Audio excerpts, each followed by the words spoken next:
오늘은 하늘 양식의 두 번째, 주로 하나님을 쫓는 자의 기쁨이라는 제목으로 좀 말씀을 나누겠습니다. 요한복음 4장 31절로 34절.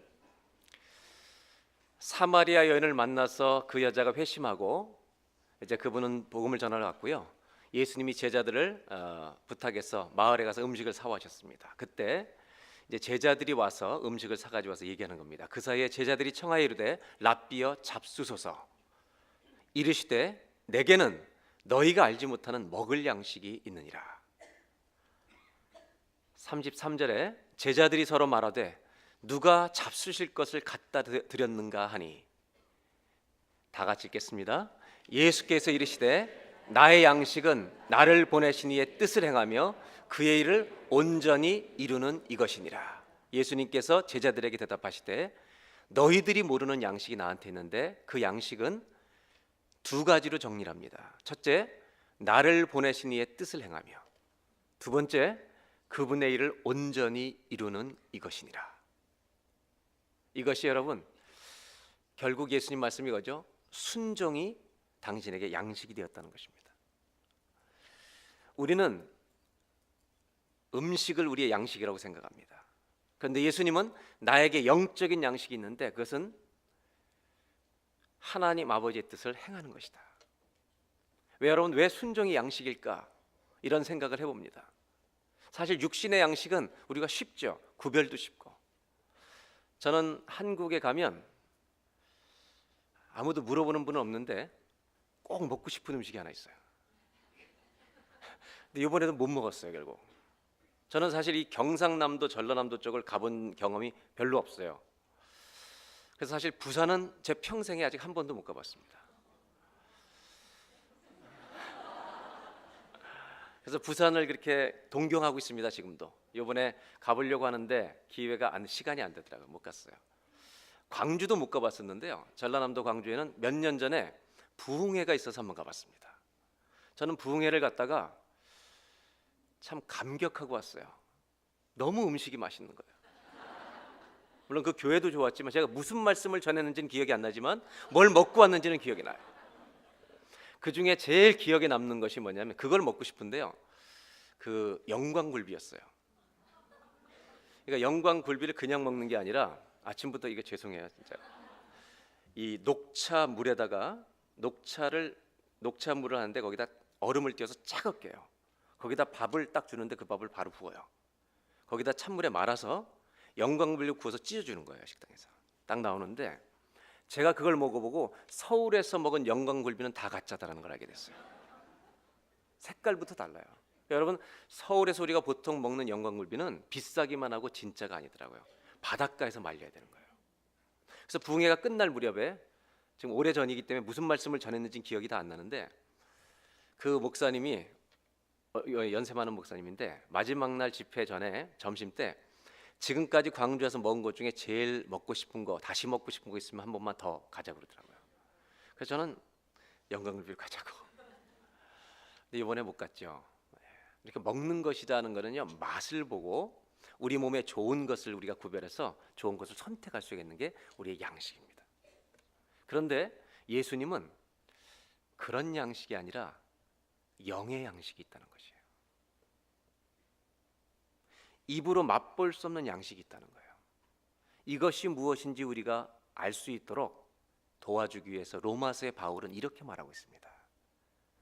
로마서 14장 17절에 하나님의 나라는 먹고 마시는 것 아니라는 것입니다. 오직 성령 안에 있는 의와 평강과 희락이라.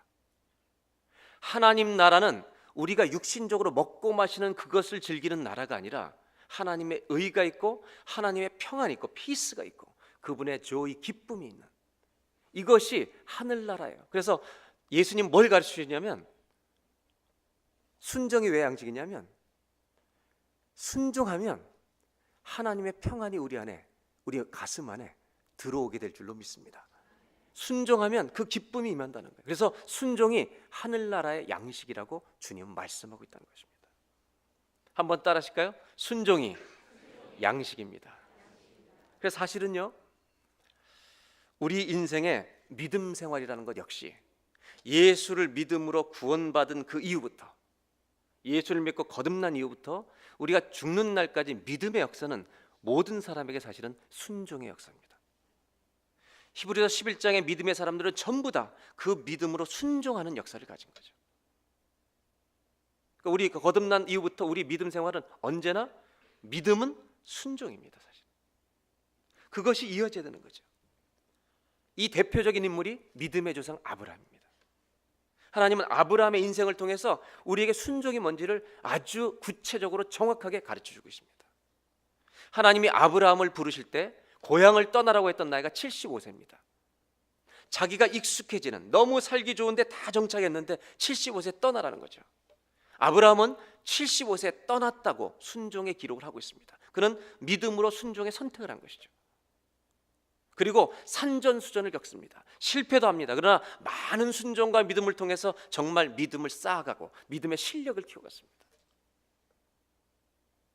그리고 100세에는 정말 믿을까 말까 했던 그 놀라운 역사가 그 가정에 일어나서 100세에 이삭이라는 아들을 얻습니다. 그리고 아들이 청년이 됐어요. 20년이 지났어요. 아브라함도 믿음 생활한 지 50여 년 지났고요. 연세로 말하면 하나님이 은퇴를 시켜줄 만한 나이입니다. 여러분, 앞으로 우리 20대 10대들이 100세 시대를 산다는데, 여러분 100세쯤 되면 이제 주님도 이제 그냥 예배만 출석해도 고맙다, 이 정도 수준이 됐거든요. 근데 성경을 보니까 그렇지 않아요. 하나님은 아브라함이 120세가 넘었을 때인데도 하나님이 아브라함을 시험하십니다. 여러분, 이걸 기억하셔야 됩니다. 우리가 연세가 많아지셔도, 여러분들 모든 일에서 은퇴했어도 믿음 생활에는 죽는 날까지 은퇴가 없을 줄로 믿습니다. 우리는 평생을 끝까지 믿음으로 살아야 할 줄로 믿습니다. 우리는 죽는 날까지 순종을 이어가야 합니다. 우리가 잘 아는 대로 하나님이 아브라함을 시험하십니다. 아들을 모리아산에 데려가서 번제물로 바쳐라. 저는 그것을 읽으면서 이런 생각을 했어요. 하나님이 아브라함을 시험하려고 했던 가장 중요한 것이 무엇일까? 우리는 그것을 믿음의 시험이라고 말합니다. 아브라함은 이 아들을 데리고 모리아산의 꼭대기에 가서 이 아들을 번제물로 잡으려고 정말로 눕혀놓습니다. 그때 히브리서 신약은 이렇게 해석합니다. 아브라함은 어떤 믿음이 있었냐면, 내 아들을 죽인다 할지라도, 번제물로 드린다 할지라도 하나님이 그를 다시 살리실 분으로 믿었기 때문에 드렸다고 말하고 있습니다. 그런데 성경은 그렇게 하지 않습니다.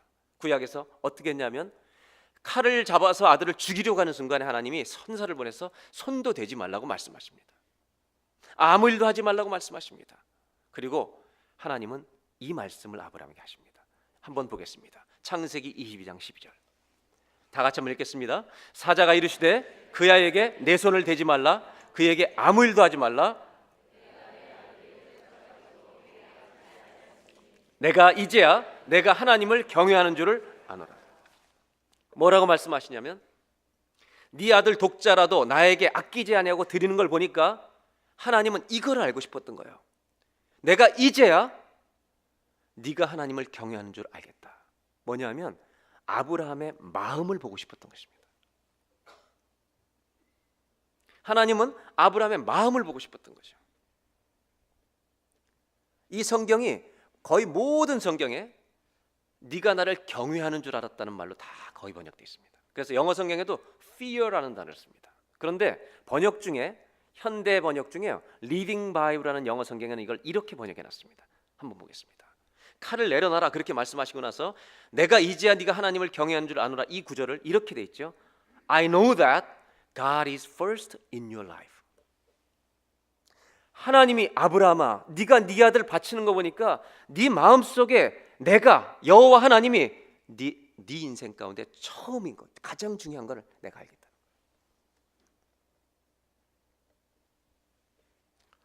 하나님은 아브라함을 시험하십니다. 그리고 보고 싶은 게 있는 것입니다. 이것을 통해서 하나님은 순종이라고 하는 것이 무조건 우리가 몸으로 행동을 시작하는 게 순종이 아니라, 몸으로 주님의 일을 한다고 움직이는 것이 순종이 아니라, 순종의 뿌리, 순종의 핵심이 그것이 아니라는 것을, 어디서부터 시작돼야 되는 것임을 가르쳐주고 있습니다. 여러분, 순종은 어디서 시작해야 되냐? 그 뿌리가 어디냐? 행동이 먼저가 아닙니다. 내 마음이, 내 가슴이 하나님을 사랑하는 것에서 시작될 줄로 믿습니다. 한번 따라 하실까요? 순종의 뿌리는 하나님을 사랑하는 것입니다. 하나님은 아브라함의 이것을 보기 원했고, 아브라함의 순종을 통해서 우리에게 가르쳐 주시는 것입니다. 몸으로 움직이는 것이 먼저가 아닙니다. 하나님은 아브라함의 마음 중심에 하나님을 사랑하는 마음이 있는가를 확인하고 싶었던 것입니다. 순종은 그래서 하나님에 대한 사랑의 표현입니다. 사랑이 없는 행동들은, 하나님을 사랑하지 않는 행동들은 참된 순종이 아닙니다. 그래서 요한복음 14장에 예수님이 이렇게 말씀하셨죠. 나의 계명을 지키는 자라야 나를 사랑하는 자니. 나를 사랑하는 사람이기 때문에 그 계명을 지키게 된다는 거죠. 나를 사랑하는 자는 내 아버지께 사랑을 받을 것이요, 나도 그를 사랑하여 그에게 나를 나타내리라. 이런 관점에서 보면 순종도 두 종류로 나눌 수 있다는 겁니다. 하나는 하나님을 사랑하기 때문에 행하는 순종이 있습니다. 이것이 주님이 원하는 순종입니다. 그러나 또 하나는요, 나를 사랑하는 순종이 있습니다. 하나님을 사랑하는 순종은 하나님이 원하시는 것과 맡기시는 것을 행하는 것에 초점이 맞춰집니다. 근데 나를 사랑하는 순종은 하나님을 위해서 일을 한다고 말하면서도 내가 드러날 것을 선택하는 것입니다. 참 안타깝고요, 미성숙한 순종입니다. 우리는 이 세상에서요, 성공 중심으로 매일을 살고 있습니다. 그래서 교회에서도 내가 성공하기를 원합니다. 사실 무슨 일 해도 우리는 성공 먼저로 생각하려고 하는 것이 너무나 강합니다. 근데 잘 생각해 보세요. 성공이라고 하는 것은, 세상을 계속 몰아가고 있는 성공이라는 것은요, 세상이 인정하는, 세상의 인정을 받는 길로 가는 것입니다. 근데 하나님을 사랑해서 순종하는 참된 순종은 하나님이 인정하시는 길로 가는 길인 줄로 믿습니다. 그래서 순종 없는 성공은 너무나 위험합니다.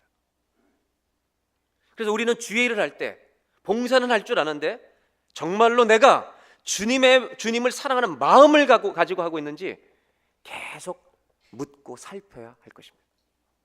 그래서 저는 목회를 하면서, 신앙생활하면서, 우리 교회 그레이스 교회를 개척하고부터 계속 하면서 마찬가지죠. 시골교회에서 배워서 그런지 모르지만 제 마음속에 꼭 지키고 싶은 것이 있습니다. 그건 뭐냐면 최고를 구하는 게 아닙니다. 저는 최고를 구하려고 하지 않습니다. 왜? 최고를 구하면 인생은 피곤해집니다. 다툼이 일어납니다. 저는 신앙생활에 가장 중요한 것은 최고를 드리는 게 아니라 우리의 정성을 드리는 것입니다. 오늘 일부 성가대가요, 2부 말고 1부 다른 때보다 굉장히 잘했어요. 그래서 제가 1부 설교 시간에 이렇게 얘기했어요. 1부 성가대 상처받지 마시라고.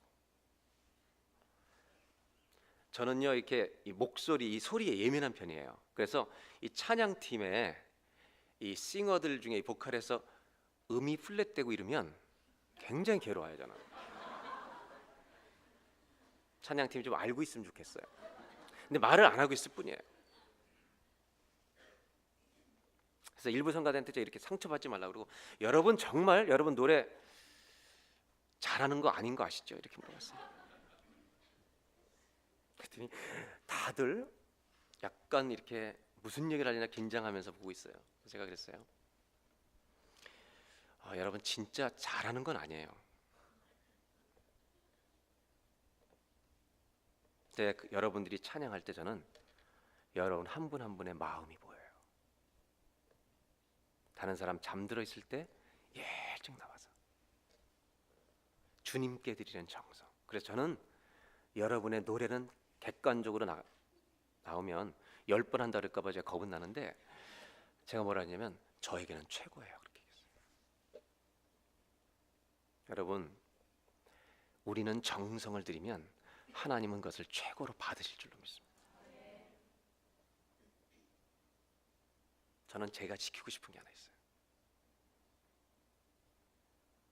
내가 성공하려고 최고를 구하지 말자는 거예요. 우리는 그냥 doing something for God, 주님을 위해서 뭔가를 하고 있으면 내가 주의 일을 하고 있는 줄 알아요. 그게 아니에요. 예수님은 이렇게 말씀하세요. doing the will of God, 하나님의 뜻을 행하는 것이 내 양식이다.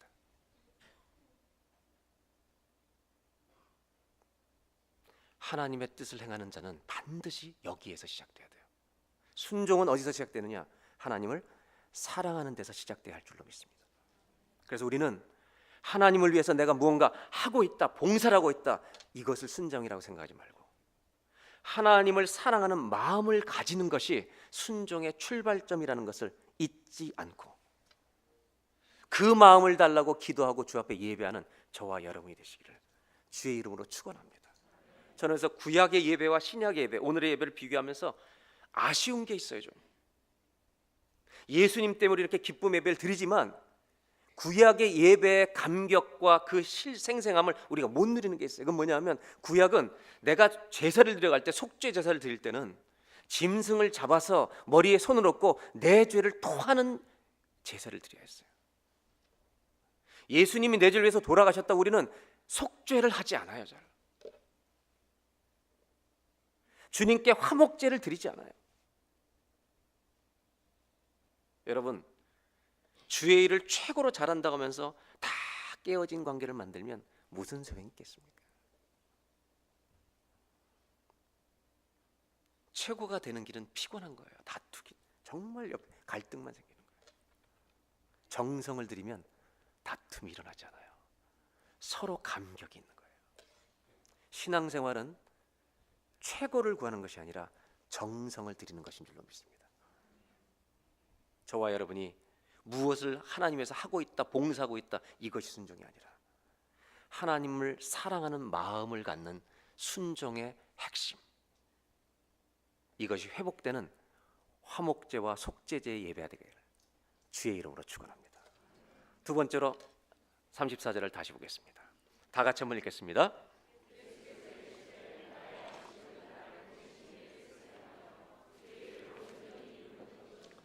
나의 양식은 나를 보내신 이의 뜻을 행하며,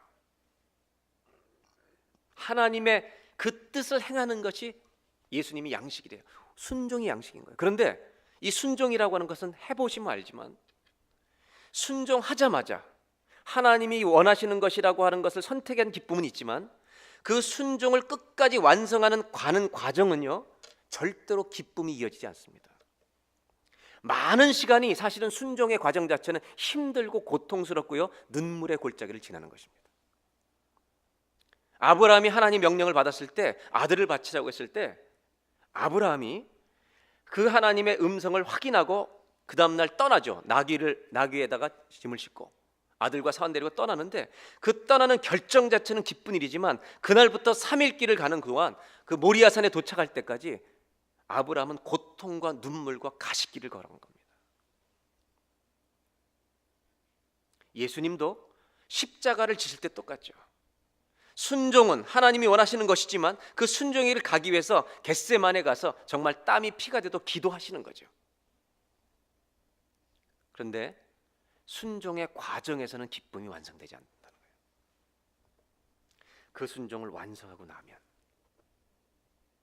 기쁨이 오는 것이에요. 아브라함이 모리아산에 갔을 때 아들을 잡으려고 눕혔을 때 하나님이 손대지 말라고 얘기하시고 수양을 준비하시죠. 그리고 거기서 아브라함과 이삭과 둘이서 하나님 앞에 예배를 드릴 때 아브라함의 기쁨과 감격은 너무나 컸을 거예요. 그런데 중요한 거 아세요, 여러분? 자기들은 컸는지 모르지만 세상은 전혀 몰라준다는 것이에요. 사실 순종은 세상이 바라볼 때 보잘것없는 작은 기쁨이에요. 고난의 골짜기와 눈물의 골짜기를 다 지나가서 모리아산에서 아들 살려준 그 기쁨을 누리는데 세상은 아무도 모르죠. 인정도 하지 않죠. 그게 뭐야? 무시하죠. 그런데 하나님만 아시는 거죠. 그 기쁨을 누리는 사람은 아브라함과 이삭, 그걸 바라보신 하나님밖에 없어요. 여러분, 순종은 사실은 세상 앞에 갖다 놓으면 큰 기쁨이 아니에요. 너무나 작은 거예요.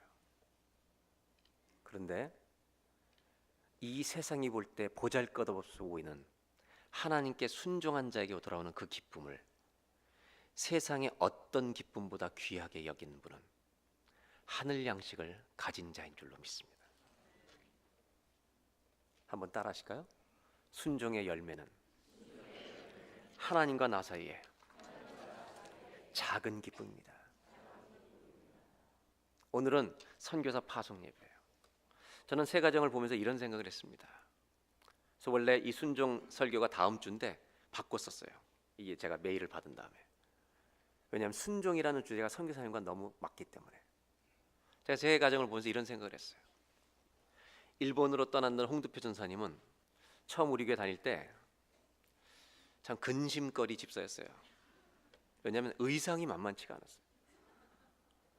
30대 집사가 빨간 바지 입고 나타나고 하루는 머리를 밀었다가 어떤 날은 머리를 파마를 했다가 그러다가 DT에서 은혜 받고 오더니 목회를 하겠다는 거예요. 그때요 우리는 모험적인 결정을 한 거예요. 그리고 사역을 이렇게 잘하고 고맙게 대학생들을 쭉 가르치고 나서 청년들을 가르치고 나서 자기도 말씀대로 사는 순종을 한번 택해보겠다고. 장모님은 한국에 계신 저 장모님은요 애들 데리고 방사선 있는 거길 왜 가냐고. 일본을 왜 하필 일본이냐고. 여러분 세상 사람들은 미련한 짓이라고 그러죠. 근데 저 전도사님 부부와 주님만이 가서 기쁨을 할 것입니다. 순종의 기쁨은 세상이 알아주는 기쁨이 아닙니다. 그 기쁨이 나를 대기업에 취직시켜주는 기쁨이 아닙니다. 박수 쳐주는 기쁨이 아닙니다. 무시당할 수 있는 기쁨입니다. 초라한 기쁨입니다. 그런데 주님과 순종한 자만이 아는 은밀한 기쁨입니다. 여러분, 전 이걸 묻고 싶습니다. 이 기쁨을 택하기를 원하십니까?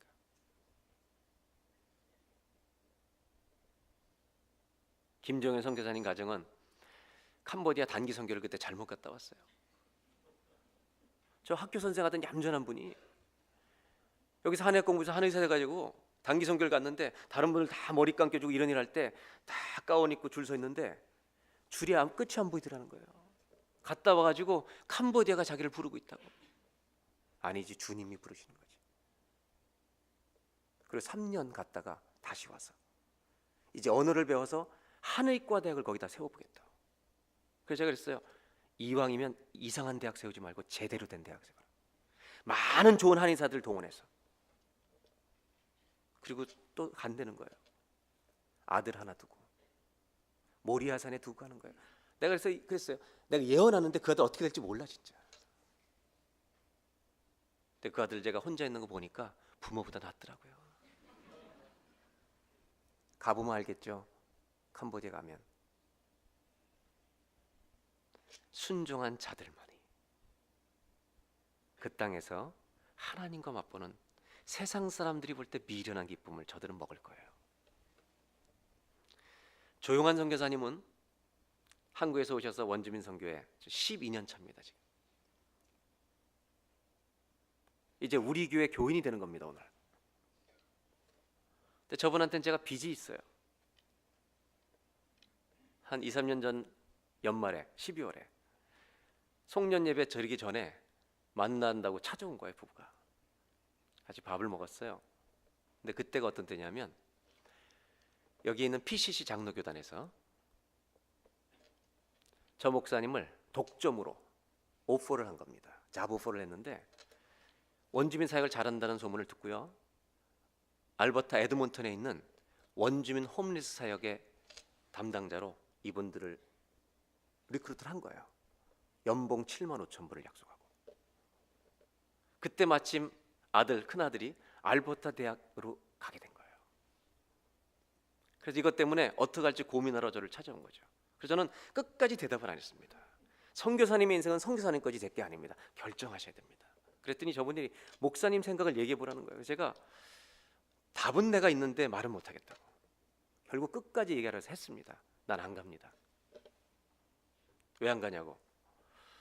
10년 동안 쌓은 그 원주민 선교사의 그 원주민들과 관계를 누가 오면 또 새로 쌓아야 됩니다. 저는 원주민들이 모여서 100명 이상, 200명 이상 이렇게 모여서 예배드리는 교회가 세워지는 것을 선교사님 통해 보고 싶습니다. 저는요, 저분에게 가난을 강권한 사람입니다. 그리고 제대로 도와주고 너무 미안해서 그 아들 대학 가서 장학금 한번 도와준 게 답니다. 저분이 12년째 원주민들과 사실 이 밴쿠버에서 도와주는 교회가 한두 교회밖에 없습니다. 그러나 저분은 원주민 속에 있으면서 세상이 알지 못하는 작은 기쁨, 순종한 자만이 누릴 수 있는 하나님과 자기들만이 아는 기쁨을 오늘도 먹고 있을 줄로 믿습니다.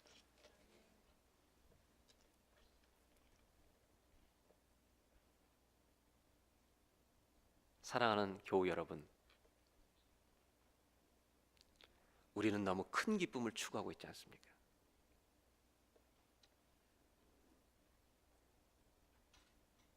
예수님 말씀하십니다. 내 양식은 아버지의 뜻을 순종하는 것, 이것이다. 그것은 세상에서 손가락질 받는 어리석은 일이 될 수 있다.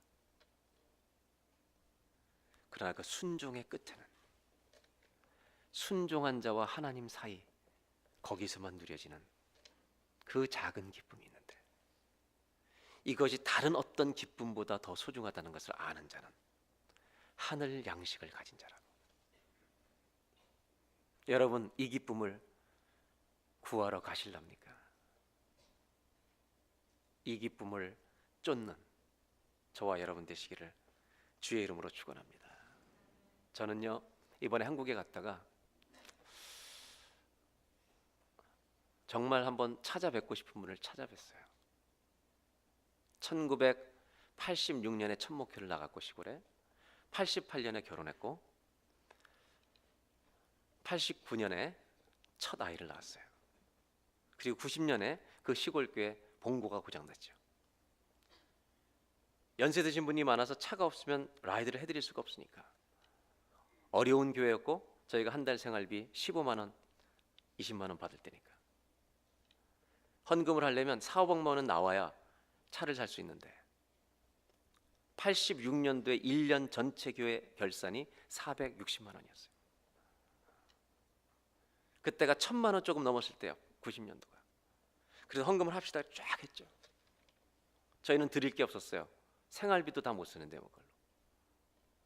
그래서 고민을 하다가 기도하는 중에 하나님 응답을 주셨죠.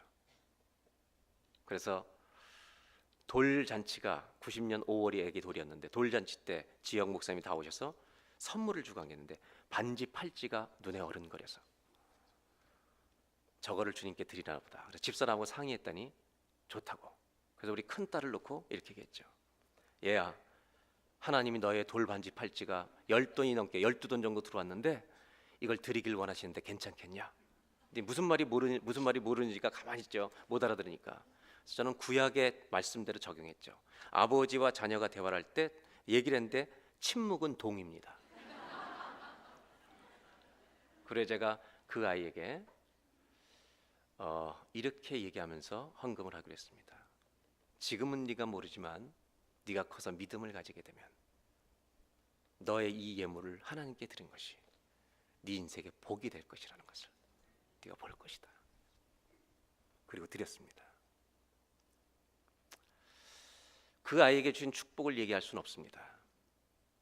그러나 제가 얘기하려고 하는 것은, 그리고 나서 저는 90년 그해 차를 사게 됐고, 교회가 봉고를 사서 운영을 하게 됐고, 연말에 서울의 부목사로 청빙을 받아서 가게 됐습니다. 12월 28일 떠나기 전에 24일 날 국민학교 교사를 하던 남편 부부였는데 권사님 부부가 저를 초대했습니다. 원주에 나갔더니 랜드로버에서 신발을 사주셨어요. 그리고 선물을 주셨는데 그 선물을 집에 와서 뜯었는데 아내 선물, 저는 신발을 사주고 신방 잘 다니라고, 그리고 선물은 아내가 뜯었는데 우리가 헌금했던 모든 폐물, 애기 돌 반지 팔찌 12돈을 헌금했다는 소식을 듣고 다 사두었다가 우리 애기 2졸 때 선물 주려고 보관했는데 우리가 떠나기 때문에 드리는 거라고 주신 겁니다. 물론 제 아내는 펑펑 울었죠. 그리고 우리가 그때 느낀 것은 하나님이 돌려주는 것 같았습니다. 그때 깨달은 게 있었죠. 은밀한 순종은 은밀한 기쁨으로 돌려주시는구나. 저는 그분들이 간연, 문막 옆에 간연의 우체국을 계속해서 은퇴하고 경영하고 자녀들과 한다는 얘기를 들었어요. 그래서 이번에 다른 분하고 식사 들어서 거기 오크빌에서 가까워서 집사람하고 찾아서 갔습니다. 갔는데 딸이 있는 거예요. 정권사님 4분 계십니까? 그랬더니 누구시냐요?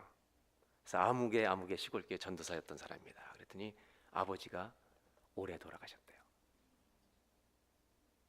그리고 어머님은요 밭에 계신대요. 그래서 제가 연락처를 드리고 전화를 부탁했습니다. 그리고 만났습니다. 오크빌로 찾아오셔서 아침 음식 식사를 같이 하는데 1990년도에 있었던 23년 전에 있었던 그 사랑을 너무 고맙다고 인사를 했죠. 놀라운 것은요, 그렇게 한 것조차 잊어버리고 있다는 것입니다. 저희가 그랬어요. 저에게는요 가슴이 찡하게 남아있는 평생 잊을 수 없는 사건인데 자기는 그렇게 했던 것도 모르고 있어요. 여러분, 순종이라는 자리는 절대로 빛나지가 않습니다. 화려하지도 않습니다. 세상에서 유명해지지도 않습니다. 그런데 그것은 주님과 나만이 아는 작은 기쁨들입니다. 이 가치를 구하고 사는 저와 여러분 되시기를 주의 이름으로 축원합니다. 저분들이 떠나는 이유가 뭐겠어요? 그 기쁨을 주시기 때문에 가는 거죠. 마지막 한 절 더 보겠습니다. 34절 다 같이 한번 읽겠습니다.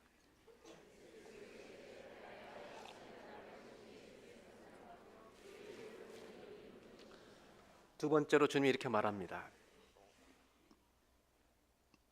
내 양식은 그분의 뜻을 행하는 것뿐만 아니라 또 하나, to finish his work, 그의 일을 온전히 이루는 이것이니라. 결국 예수님은 십자가를 지기 전에 요한복음 17장에 이렇게 기도합니다. 아버지께서 내게 하라고 주신 일을 내가 이루어 아버지를 이 세상에서 영화롭게 하였사오니 by completing the work you gave me to do. 나한테 하도록 부탁하신 것을 completing 했다는 거예요.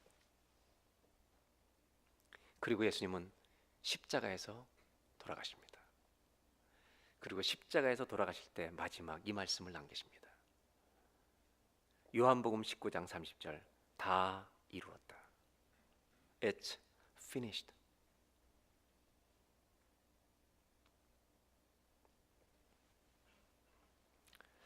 마지막 세 번째로 나누고 싶은 주제가 있습니다. 한번 따라 하실까요? 순종의 가치는 끝까지 주님을 쫓는 것입니다. 순종의 진짜 밸류 가치는 끝까지 쫓는 거예요. 제가 이번에 미국의 제임스 몽고메리 보이스라고 하는 그 목사님의 책을 읽다가 이분이 이런 표현을 쓰더라고요. 정말로 하나님을 쫓아가는 사람들은 영어로 wholeheartedly 이 전심으로 주님을 쫓아간다는 거예요. 근데 여러분, wholeheartedly의 반대말이 뭘까요? 전심으로의 반대말. 예? 전심으로의 반대말. 뭐든지 한번 해보세요. 전심으로의 반대말. 예? 형식으로? 건성으로? 말로 얘기해 보세요, 권사님. 예? 부분적으로. 그래요. 전시물의 반대말은 세상 사람들에게는 형식적으로라고 들릴지 모르지만 예수 믿는 사람들이 실패하는 게 그래요. wholeheartedly라는 단어를 써놓고요. 그리스도인들이 실수를 계속 범하는 게 half-heartedly예요. half-heartedly. 저는 half-heartedly라는 단어를 처음 봤어요.